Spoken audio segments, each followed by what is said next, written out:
Welcome back, welcome back, welcome back. Thank you so much for joining us, guys. Listen, of course, this is not one of my regular topics, but I got to bring it up. Okay, so do you remember the first time that you actually had like puppy love for somebody? You saw somebody and you thought, wow, he's cute, he's a cutie, or yo, she cute, or whatever guy or girl you are. Okay. So today I was thinking about, this is a song from Natalie Cole, I got love on my mind, and let me give her a special shout out. May her spirit rest in peace. I was hanging out in her neighborhood the other day.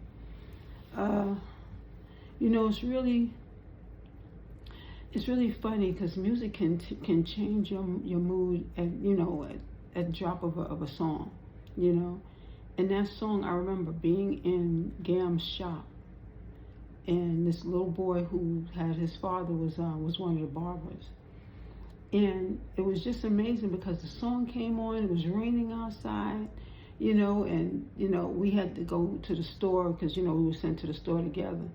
And the look that his father gave him when we came back into that shop, like his father was like, all right, son, It was just really funny how things used to happen in Manhattan, because I grew up in Manhattan. At that point, we were constantly in Manhattan at Gam's shop. I even remember my younger brother, because my younger brother, that was my best friend at the time. And no matter what happened, like that's the person who I would lean on, and we would talk all the time. And he was like, "You like him, Lee?" And it's just really funny because things seemed so much simpler back then. You know how in your childhood, there's a certain experience that you have. Like, okay, we were at the shop, and I remember next door there was this deli. And the delis, let me tell you, the delis back then were not like they are now. You'd go to that deli, you'd smell the fragrance before you entered the building, okay? And once you opened that door, you smelled the fragrance of fresh bread, of the mayo and the mustard and different seasonings that they were going to have. But they would pile the meat on so thick that when you open that sandwich, the fragrance, the look, it was truly picture perfect. I never forget it. And going there all the time, because we were sent to go to get a sandwich because nobody was going to cook at that point, during the middle of the day. But it was funny because Gam had a shop. It was half barber shop, half beauty salon. And in this place, it was people coming out and going in all day long. But Gam had like older customers. They weren't really young customers. I probably was a young customer myself, and my younger sister, when we got our hair done. And it was not, I didn't get my hair done often there. It was just, I guess it was a special occasion when I actually got my hair done there. But it was really an amazing place because the music was always good. Like whatever song came out, that was the first place you were gonna hear it. Excuse me. And the guys would line up and get their haircuts, and they'd sit on their chairs or what have you. And then Mr. Ted was there, and Mr. Ted was like a runner for Gam. He'd run and get things done that she could not get done while she was working. Like he was her personal assistant. And it was just really fun. Things were so simple back then. But the thing that stands out mostly is that not only were people making money, but people were still loving each other. It was like you could see it was more of a support system because people, they would come into the shop, and the barber shop was in the front, and the beauty salon was in the back. So I used to be nervous going in there because of course when you come in there, there's people watching you, how you walk, what you look like, or what have you. But this young man, his father was a barber at the shop. And how you meet a person in passing, but you don't pay too close attention. But on this rainy day, it was just a whole different thing. And I think that's how God catches your attention for certain things. Now, of course, this was just puppy love back then. But in life, when things are meant to happen, things fall into place. It's almost like that song, Girl from Ipanema. That's a classic, by the way, and I love it. I love it in every language: French, Portuguese, Spanish, every language I've heard it in. And it's a song about a guy who does not have the machismo. He doesn't have he's afraid to approach the woman. But when he smiles, she doesn't see him smile. You know, it's like they're just passing. And this happens a lot, I think, where people sometimes do not pay attention to another individual because they just focus on what they're supposed to be doing. You focused on your work. You focused on getting to that meeting. You know, but there comes a time where in life you're going to have to separate from that tradition and open up and see that person who is trying to get your attention. You know, we all are trying to get someone's attention at one point in time or another. You might be trying to get the postman's attention to get your mail. By the way, I still haven't gotten any mail yet, but I'm not going to go into that.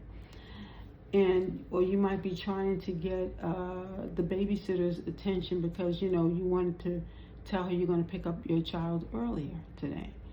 We all have different things, different events that we need to go to, and we sometimes get so caught up in our lives that we forget that there are other lessons to be learned, that there are other gifts to be given. You know, I know I have a girlfriend who met this guy, you know, and you know, they had a little too many drinks, and you know, next thing you know, boom, she's pregnant. Now, it wasn't love at first sight, and the two of them don't even remember that night the way how they probably would have loved to remember it. But she ended up pregnant, and both parents are taking care of their child, you know, very successfully, and they do a great job co-parenting. But originally, I'm sure she did not, you know, you never know how you're going to meet a person. And, you know, but when you do, you know what you know. There's been people around me, so many different experiences that have been happening recently that, you know, you wonder, you know, what is God, you know, he's really working on certain things. And sometimes when he's working on things, again, you don't know what the plan is, God's plan is. But he knows, and you have to be patient with certain things and let things evolve as they are. But it's funny because I'm looking at the different animals and the way that they're reacting. It's like usually springtime is when this happens, but it's happening again now. And I'm wondering, like, you know, what are the connections, you know, to the dots, you know? Who knows? I'm just thankful, you know, for the experience, I guess, right? You know, and it also reminds me of double dutch, you know, growing up and being able to play double dutch and double orange. You know, somebody have a game going, you know, they have the rope. And then sometimes when too many people wanted to play, then we just get the straight line rope. And people had to jump in time. And if you didn't get in there and the rope hit your head, you were out. And nobody wanted to be out. Because especially when you had the whole block in on it. Like when we lived in the Bronx, we would get that rope game going every time, and the guys and the girls would be in the game. And like now, some guys be like, man, I'm not going to be associated with that. That's a girls thing. But back then, we all played, you know, we all played Skelsies. You take the bottle top and you would melt crayons in it, different colors, and then that was yours. And, you know, you play against another person, and then, of course, you know, if you lost the game, sometimes people would steal your top because they say that's what they're going to win or what have you. You know, there was so many different games, and of course, things were so light back then. Since when has everything gotten so heavy? People just, you know, when I share these type of things, even with my students in the past when I've shared them, they have been, you know, they're excited because, you know, playing with the paddle ball, you know, and I'm not trying to give any endorsements, but, you know, Pottery Barn for Kids has all the original toys. Now, I don't know who else might have it, but I know they do. And it's important that we look at some of the simple things and embrace those things because, you know, the Bible says be childlike, right? And being childlike is like embracing those games that you had, that you grew up using, you know, paddleball and everything. You know, I know in the Bronx we play handball. You just hit your hand against that ball up and down that you know, a wall. And it was simple things. You know, I remember one time it rained and, you know, nobody had anything, you know, we wanted to play outside, but we couldn't. So, you know, I said, listen, everybody has a quarter. Let's go down to the corner. You get what you get. And then we all got our own snacks. And then we put it all together. And then we told stories. We had talent shows on that porch. You know, I remember Hawthorne, you know, I loved it. You know, and that's what it is. Sometimes I think we get so caught up in life and we forget that, you know, being childlike, even if our children are being childlike, you know, let them enjoy that journey. But still, we can actually enjoy the journey too. When's the last time you decided to jump rope? When's the last time you decided to just hang out with other people and play the game of jacks? How about Uno?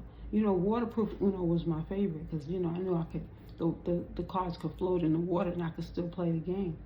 You know, I love to roller skate. I love ice skating. All these different things that you love to do, you can really embrace it. You can not take things so seriously, especially if you have children. I mean, I'll be honest with you.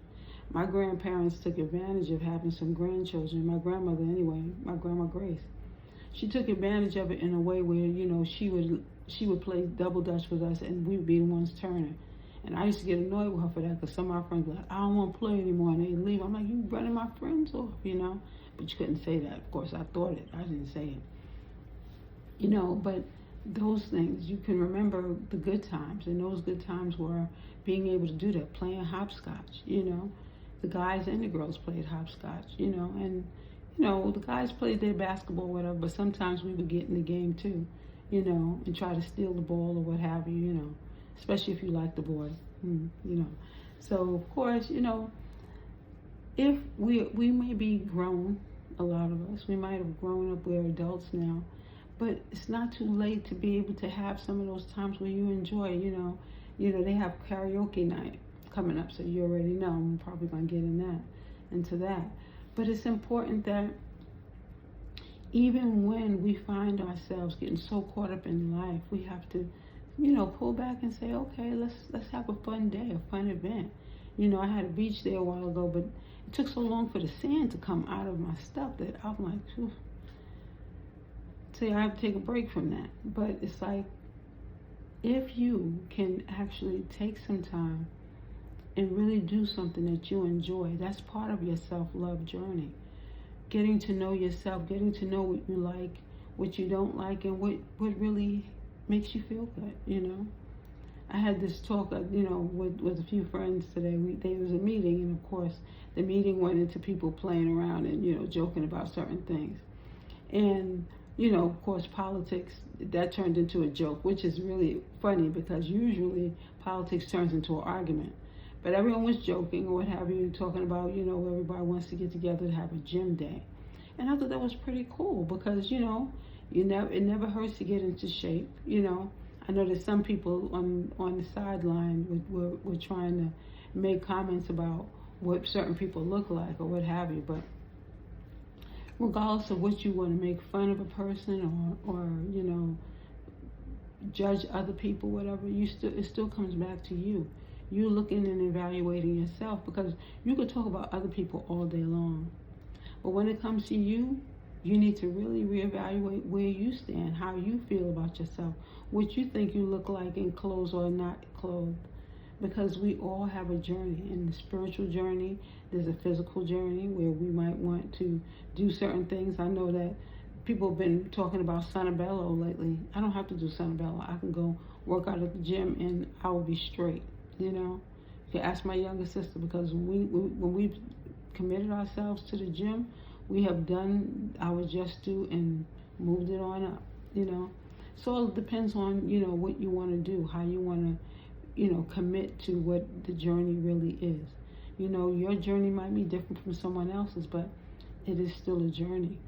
But it's a spiritual journey. You're trying to reach a certain level to connect with God. That's your journey still, you know. There's so many things that we can get into, and we don't always have to look at things, you know, and judge other people, but we can look at self-analysis and analyze where it is that you'd like to be, what it is that you want to do, what your personal goals are, and get there, you know. And it's not that difficult. Even if you take baby steps and say, okay, I just want to do it once this week and then work my way up, to doing it twice a week. It's totally up to you. But don't shun anyone else. If you see that they're doing something, that they're motivated in doing, try to encourage them. When I see a sister with a nice outfit on, I'll be the first person to compliment them. And the highest quality of a compliment is when you have another woman complimenting another, one woman complimenting another, because sometimes the sisters, how we can be, brutal. Talk about she knows she shouldn't have went out there looking like that. And then some people say, I don't think it's appropriate for you to wear that. Man, let your hair down and just do whatever it is that makes you move, okay? Or groove, Zumba is another way of getting some exercise in. I love Zumba. They had this hip hop dance class, gym class. I love that too. Whatever floats your boat. But try to do things that are going to encourage you to do better, to do more, I know there's a lot going on behind the scenes, and I know, there's a lot of people, hating or whatever. Let them hate. Let them do whatever they want to do. You know what Jill Scott said, hate on me, haters, now or later. So, whatever the case is, Jill Scott, I loved you in concert. Can't wait for the next concert. Love you, girl. So, whatever the case is, embrace what it is that's going to make you happy. It's going to uplift you. Because at the end of this day and every other day, you still end with you. So love yourself, move forward, and enjoy the journey, okay? Whether it be you like somebody, whether it be you love somebody, whether it be you moving forward and getting to know someone, okay? It's all about you, okay?